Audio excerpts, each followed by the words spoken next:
नमस्कार, आप देख रहे हैं यूपी तक। मैं हूं आपके साथ में अभिषेक मिश्रा। यूपी तक में आज हम बात करने वाले हैं एआईएमआईएम चीफ असदुद्दीन ओवैसी की, जो उत्तर प्रदेश में लगातार अपनी सियासत तेज करने में लगे हैं।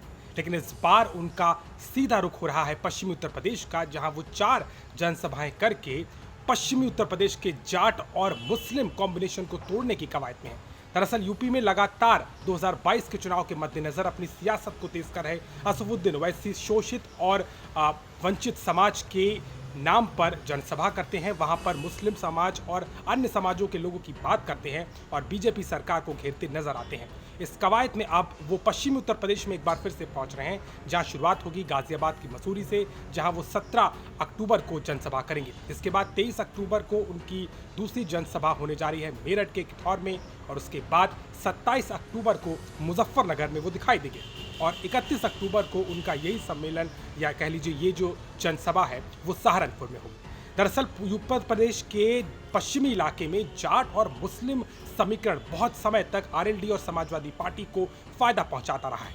ये दोनों जातियों और ये दोनों समुदाय जब जुड़ जाते हैं तो एक अच्छा वोट शेयर हो जाता है और ये सीधे सीधे किसी भी एक पार्टी को फायदा पहुंचा देते हैं। लेकिन 2013 के मुजफ्फरनगर दंगों के बाद से ये लगातार घटता नजर आया, और जिसका पूरा फायदा बीजेपी को 2014 के लोकसभा और 2017 के विधानसभा के साथ साथ 2019 में भी देखने को मिला है।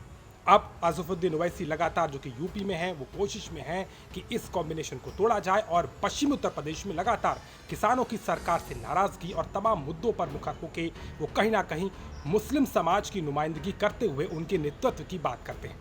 इससे पहले भी इस पूरी कड़ी में असदुद्दीन ओवैसी यूपी के तमाम जिलों का दौरा कर चुके हैं। आजमगढ़, बहराइच और इसके अलावा भदोही, मिर्ज़ापुर, प्रतापगढ़, कानपुर, इन तमाम इलाकों में उन्होंने पहले ही जनसभाएं की हैं और वहां पर भी उन्होंने सीधे सीधे बीजेपी सरकार पर मुस्लिम समाज की अनदेखी का सीधा आरोप लगाया था। ओवैसी की कोशिश है कि पश्चिमी उत्तर प्रदेश में जिस तरीके का किसानों का आंदोलन हो रहा है और लखीमपुर कांड के बाद अब किसानों की एक और नाराजगी खासतौर के सिख समुदाय की भी कहीं ना कहीं देखने को मिल रही है। ऐसे में इस इलाके में पहुंचकर ओवैसी मुस्लिमों के हित की बात करने की कोशिश करेंगे और साथ ही साथ ये भी बताएंगे कि किस तरीके से बीजेपी ने इस वर्ग का एक इस्तेमाल केवल वोट के लिए किया। हालांकि बीजेपी से साफ तौर पर नकारती है और इनकी भूमिका को पूरी तरह से खारिज करती है। यूपी सरकार के मंत्री मोहसिन रजा का कहना है कि उत्तर प्रदेश में सांप्रदायिक तौर पर बखराव करना ही ओवैसी का काम है और वो पाकिस्तान का समर्थन करते हैं। ऐसे में वो वहीं चले जाए तो बेहतर होगा। उनका मानना है कि बीजेपी की सरकार की जो भी योजनाएं रहीं उसका सीधा लाभ लगभग 30% तक अल्पसंख्यक समाज को मिला है, और ऐसे में अल्पसंख्यक समाज जानता है कि वो किसके साथ में। वहीं सपा में भी अब मुस्लिम समुदाय को एक साथ करने की कवायद नजर आ रही है।